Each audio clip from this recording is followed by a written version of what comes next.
just in case I need to. Hello and welcome to QUTV News. I'm Madison Norris. Today's exclusive edition newscast will take a look at clubs and organizations.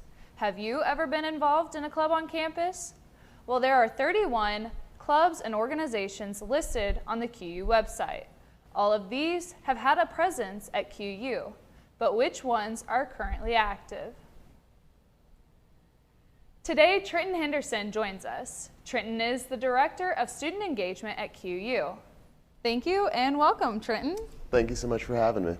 So we're super excited to get the in on all of the clubs and orgs going on campus.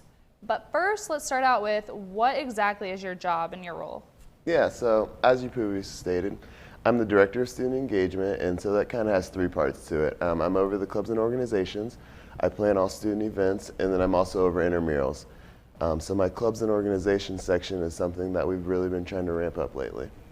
Okay, so you mentioned all three and how you direct all of them, but what makes the difference between them? Because you also have Greek life and sororities, fraternities, all of that. So what makes clubs and orgs different than Absolutely. So your clubs are going to be more specific to the individual and going to have more of a personal connection to you. So whatever you're interested in, there's probably a club out there for you, and if there isn't one that you see on the list, we can always make one. Your organizations are going to be more of that sense of family bonding and that brotherhood or sisterhood and just coming together. They do very similar things, but I would say your clubs are more specific to an individual thing that you hold near and dear to your heart. Okay, so also then how did you get started? Was this like a calling for you? Was something near and dear to your heart? How did you get started? Absolutely. So I just love engaging with individuals, and the clubs and orgs aspect just fits in really well with my role because it is engaging in specific things for individuals and something very near to dear to their heart as well. Earlier too, you mentioned that if we don't have a club, you can make a club.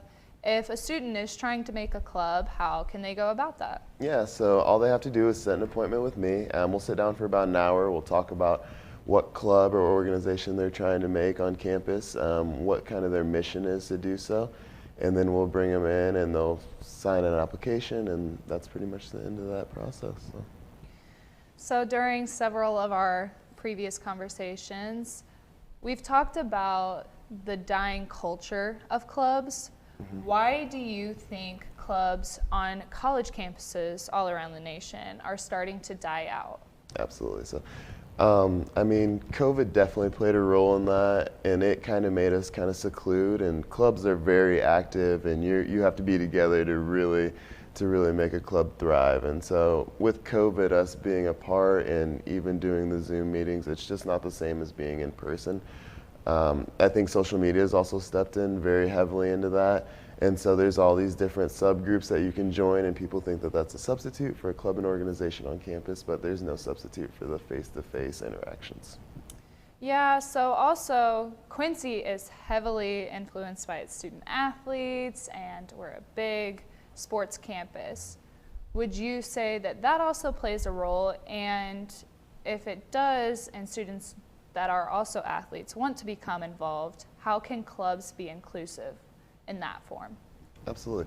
So just being a student athlete, I know that it takes so much time out of their lives, but it is so important to be involved in a club, and so I feel like that even if it's not one of the clubs that we have on the books, they can create a club just so that they can each learn how to balance clubs, orgs, work with school, and then also sports all together. And so if none of the clubs really fit their calling or something that they're truly wanting to do, we could go out and create a club for them. Okay, so then my last question for you. Why do you think a student should become a part of a club?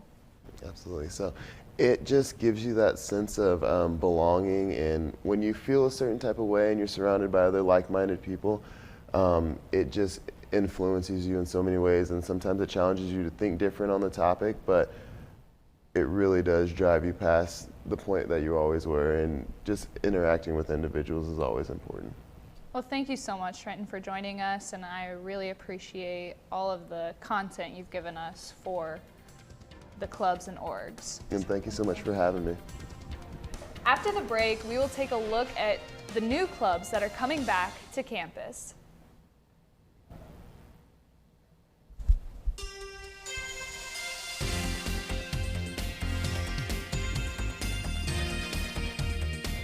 At Quincy University, your success is by design. Feel like you are stuck in your job? Well, maybe it's time for a change.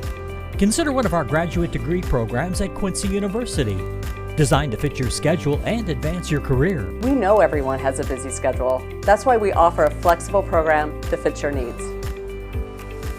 Our Master of Business Administration program is available online or on campus. The 30 credit hour program can be completed in as little as 1 year.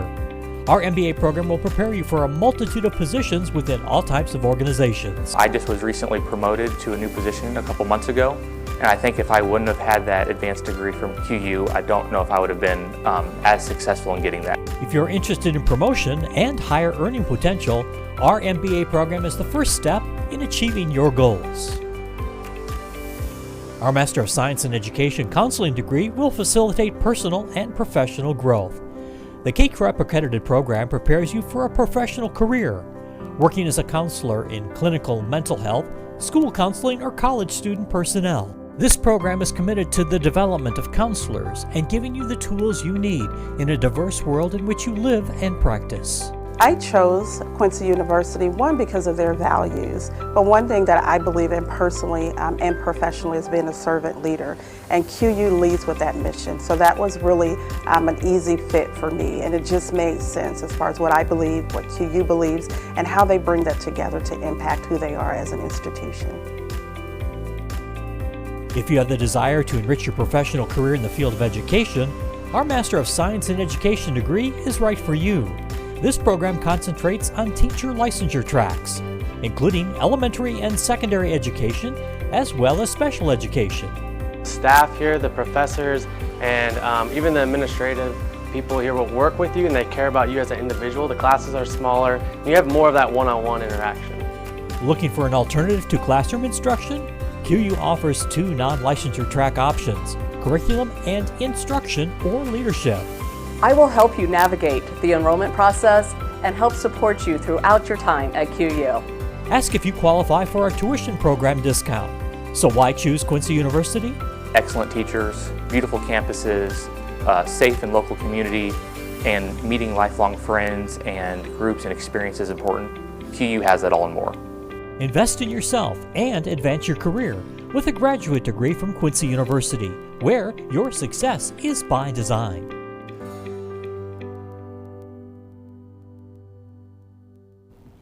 Welcome back. The International Club is returning to campus. President Ouekie Wright is here.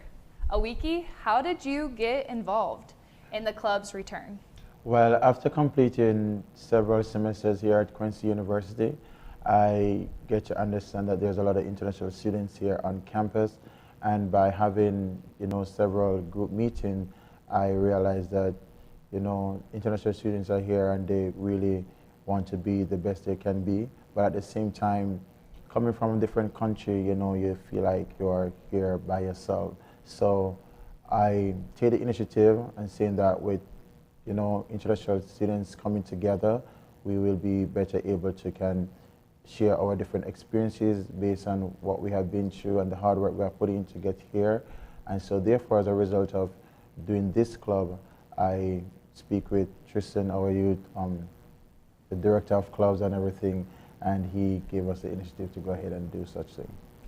Well, that's so awesome. And Trenton and I also talked about, what pulls you into being driven to start a club, and clearly you are very passionate about this. So why do you think you felt it in your heart for you to want to be a part of something like this? The reason for that is because university trained us for the real world. And I believe that if we can actually know how to deal with persons here from different backgrounds, from different countries, that would be better for us when we go into the real world to work in organization, if we choose to have our own business, if we by any means choose to come in contact with anyone from different countries, we know how to relate, and we actually have an idea of what it's like unto. So in this new return of International Club, do you foresee it going somewhere, or what do you see you guys doing? Oh yes, I definitely do see it going somewhere because it's going to be very amazing. In this club, we will go ahead to demonstrate what each person's country is like unto. And while most persons know that we are currently in the United States, they probably say, well, I'm an American, so I don't need to be in the club. Well, yes, we're international. Come and, you know, see and hear what other countries are like unto. And even in the club, we choose to like prepare meals from the backgrounds, do fun activity, like the culture, what it's all about in terms of music, dress code, and the meaning of certain things that different countries do. So this is probably a question for either of you, but even if you are not an international student, you can still be a part of this club, and how do you get started with it? Or even if you're not an international student, yes, you can be a part of the club. Like I've mentioned just before, is that we are here in the United States, you know, students really want to know, you know, what is it that your country is all about, and trust me, you will be amazed to know different things that, you know, students really go through to be here and what they have experienced at their home country. And maybe you could give us some tips on how students can get to these clubs or know about these clubs. Absolutely. So soon we're hoping Ouekie will have an event for the International Club, just kind of a kickoff to let people know that, hey, we've officially started on campus. And like he said, you don't have to be an international student to come to these events or be in the club. So just come out and see what it's all about and just kind of check it out and see if it's something that's of interest to you. Well, thank you both, Ouekie and Trenton, for joining us today. And thank you all for watching QUTV News this week. Follow us on social media and see more on QUmedia.net.